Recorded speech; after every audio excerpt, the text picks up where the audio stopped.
Hey everyone, how's it going? It's no secret that I am a big fan of co-branded credit cards. And on this channel, I've talked about some of my favorite co-branded credit cards and all the benefits that they have to offer. So in today's video, let's compare the top co-branded airline credit cards, which are the Delta SkyMiles Reserve card, the United Club Infinite card, and the American Airlines Advantage Executive card. Now, I do have a favorite card, but I'm going to do my best to try to look at these cards without bias, to try and give the best review and assessment of what these cards have to offer.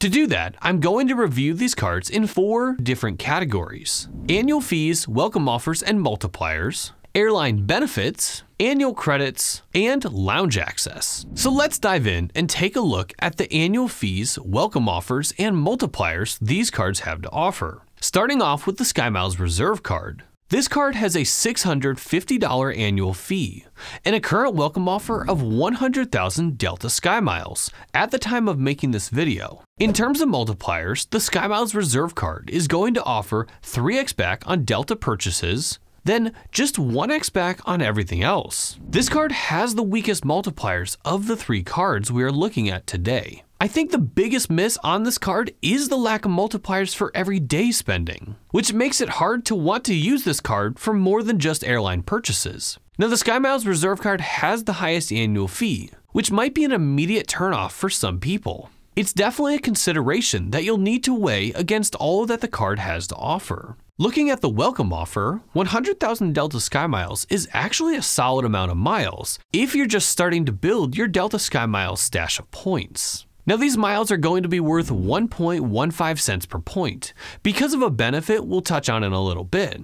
Now, I know that Delta SkyMiles are not everyone's favorite point system, but I personally have had a lot of luck finding great redemptions with my SkyMiles. And if we value the welcome offer at 1.15 cents per point, that would make it worth $1,150. Now let's look at the United Club Infinite card. The Club Infinite card has a $525 annual fee and a current welcome offer of 80,000 United miles. In terms of multipliers, you're going to earn 9x back on United flights, which breaks down to 5x back for being a United Mileage Plus member and 4x back from card spending. You'll then earn 4x back on hotels booked through United Hotels, 4x back on all other United purchases, 2x back on all other travel, including airfare, trains, local transit, cruise lines, hotels, car rentals, taxicabs, resorts, rideshare services, and tolls. 2x back on dining, then 1x back on everything else. This is a jam-packed list of multipliers. This is what I'm looking for the SkyMiles Reserve card to offer. Looking at the annual fee, I think that $525 is a respectable amount for what the card offers. And while 80,000 miles is less than the SkyMiles Reserve card offers,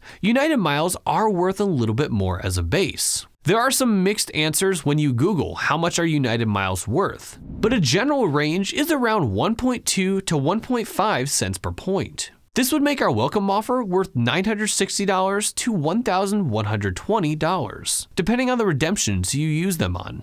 And finally, the American Airlines Advantage Executive card. This card has an annual fee of $595 and a current welcome offer of 70,000 Advantage miles. Now, with this card, you're going to earn 4x back on United Airlines purchases, and 5x back if you spend $100,000 on the card in a calendar year, 10x back on hotels and rental cards booked through these links right here, then 1x back on everything else.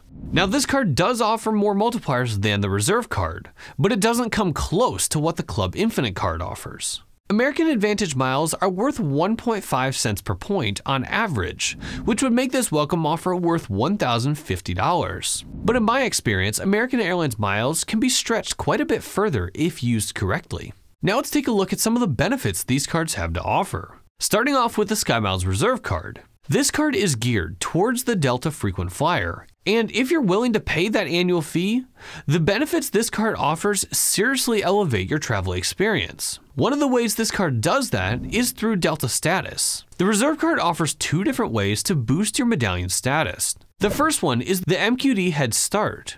This benefit automatically gives you 2,500 MQDs towards your Delta status. MQDs are the metric Delta uses to track your status progress. The first status level, Silver, is achieved when you hit 5,000 MQDs. So just by holding the Reserve card, you're halfway to status each year. Then the next status benefit is called the MQD Boost. The MQD Boost works when you actually spend on your Reserve card. For every $10 to spend, you'll receive 1 MQD, which means if you spend enough on this card in a year, then you'll actually buy your way towards status. It would take a decent amount of spending, but it is possible. Moving on, remember that benefit I talked about earlier that makes our SkyMiles worth 1.15 cents per point? Well, that benefit is called Takeoff 15 and gives you a 15% discount when we redeem our Delta SkyMiles for flights or even seat upgrades. The Reserve card also offers 2 benefits for receiving upgrades on your flights. The first benefit will help put you on the upgrades list if you don't have medallion status. All Delta status tiers get access to the upgrades list, with the top tier status, Diamond, getting the first pick of upgrades,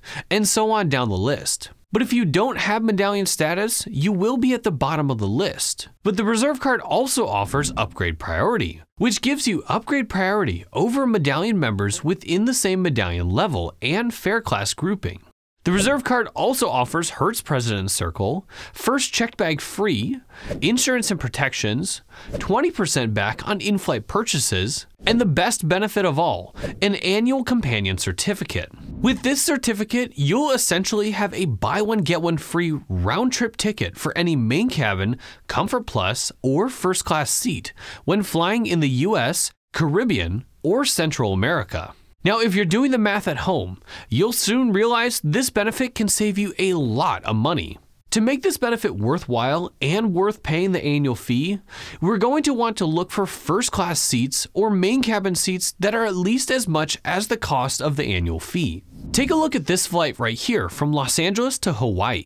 If we pay cash for both tickets, we would spend $3,040 for 2 first class round trip tickets, including taxes and fees. But if we use our companion certificate, this flight would only be $1,573 for the same flight. That is savings of $1,467. And if we subtract the cost of the annual fee, our savings would still be $817. Meaning that by holding this card and paying the annual fee, we would receive $817 in additional value. Now, this is assuming we are already planning to take a trip to Hawaii. Otherwise, we are spending money that we had not intended before holding the card, which would result in us spending more money. Now let's move on to the United Club Infinite card. First up, the Club Infinite card is going to offer us a status boost option, where we can earn 25 PQPs for every $500 in spending. PQPs are how United track your status progress. This benefit lets you earn up to 10,000 PQPs each year, which would earn you Premier Gold status if you're able to spend $200,000 on the card in a calendar year. The Club Infinite card is the hardest one of the 3 to earn status with just by card spending. You will hit Premier Silver status after spending $100,000 on the card in a calendar year, but that's still a lot. However, status is not everything, so let's move on. The United Club Infinite card is going to offer our first and second checked bags free, 25% back on in-flight purchases, Avis President's Club, and some Chase partner benefits. Now, this card does offer a few exclusive benefits when you are flying, such as Premier Access, which gives you preferred treatment at the airport, including priority check-in, security screening, boarding, and baggage handling privileges at specific airports. You'll also receive Premier upgrades on award flights if you are a Premier status holder for you and a companion.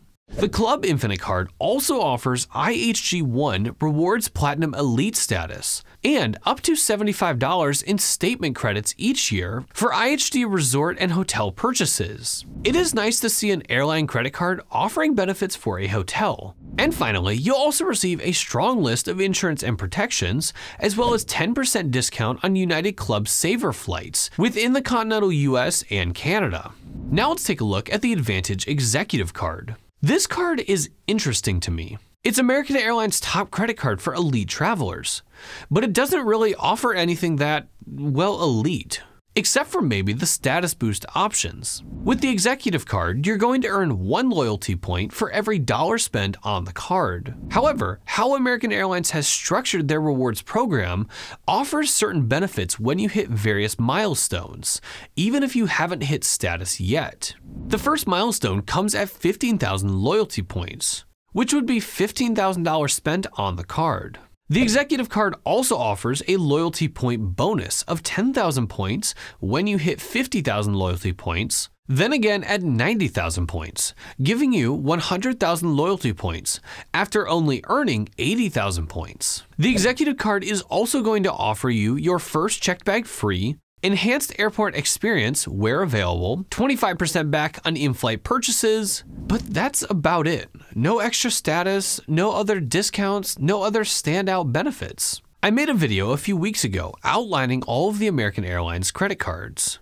One of the topics I covered in that video is the possibility that American might drop Barclays as one of their credit card partners. Perhaps if this happens, American Airlines will be able to focus more on the Citibank cards and beef up some of these benefits. Alright, now let's talk about the annual credits all 3 of these cards offer. Annual credits are designed to help us offset some of the cost of the annual fee. And for cards like these with high annual fees, it's important to figure out whether or not we can use these credits. Starting off with the Reserve card.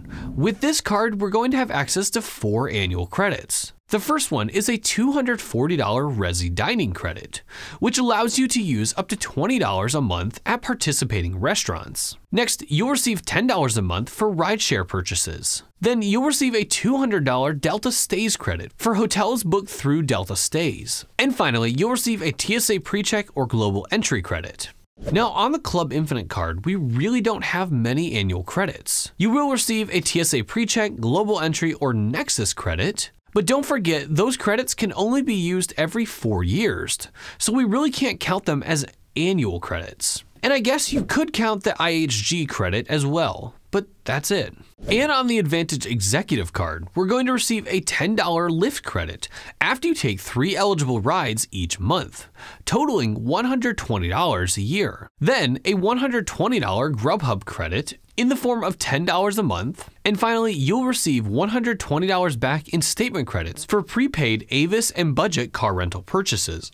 And finally, let's take a look at one of the most important travel credit card benefits, lounge access. All 3 of these cards offer lounge access, which is something we would expect from these top tier credit cards and those high annual fees. On the SkyMiles Reserve card, we're going to have access to the Delta Sky Club and the American Express Centurion Lounge. Both of these lounges currently offer unlimited access to Reserve card holders. That is until February 2025, when the Reserve card will be limited to just 15 visits to the Delta Sky Club each year. This is in an effort to help curb some of the overcrowding issues that commonly plague these Delta Sky Clubs. Now, a visit is defined as all lounge access within a 24-hour period, meaning entering the lounge at our departing airport, then again at our connecting airport, would only count as 1 visit. After you have used up all 15 visits, you still can enter the lounge if you pay $50. The Reserve card also gives us 4 one-time guest passes to bring 2 guests or immediate family members with us into the lounge. You can bring guests with you into the Centurion Lounge, but for $50 per person. Now with the Club Infinite card, you're going to have unlimited access to the United Club Lounge, and you're allowed to bring any eligible travel companions with you into the lounge. There are also a few Star Alliance lounges you can access as well. And finally, the Advantage Executive card is going to offer unlimited access to the American Airlines Admirals Club. The Executive card will allow you to bring 2 guests or immediate family with you into the lounge. So if we look back at these cards with all of their benefits, which one comes out on top? Well, from a total amount of benefits standpoint, the Delta SkyMiles Reserve would be the winner. But with an annual fee of $650, it might not be the best option in the long run. If the annual fee cost is your main concern, then the United Club Infinite card would probably be the best option. I think the Club Infinite card offers a nice middle ground of benefits and perks while not costing as much as the Reserve card. Plus, those multipliers are quite impressive for an airline credit card. What do you guys think? Which card is your favorite, and how do you make it work for you? Is the annual fee an important factor in your decision, or do you just look at the benefits that are offered on the card? If you made it this far in the video, leave a plane and credit card emoji down below. Don't forget to like and subscribe to see more videos like this one in the future. I'll see you next time.